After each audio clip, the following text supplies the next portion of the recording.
सुमनसवन्दित सुन्दरि माधवि चन्द्र सहोदरि एव मयि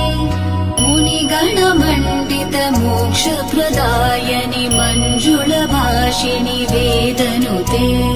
पङ्कजवासिनि देव सुपूजित सद्गुणवर्षिणि शान्तियुते जय जय हे मधुसूदन कामिनि आदिलक्ष्मि जय पालय माम् जय जय हे मधुसूदन कामिनि आदिलक्ष्मि जय पालय माम्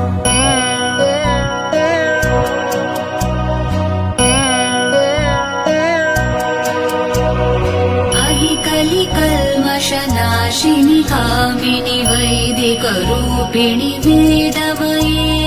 क्षीरसमुद्भव मङ्गलरूपिणि मन्त्रनिवासिनि मन्त्रनुते मङ्गलदायिनि अम्बुजवासिनि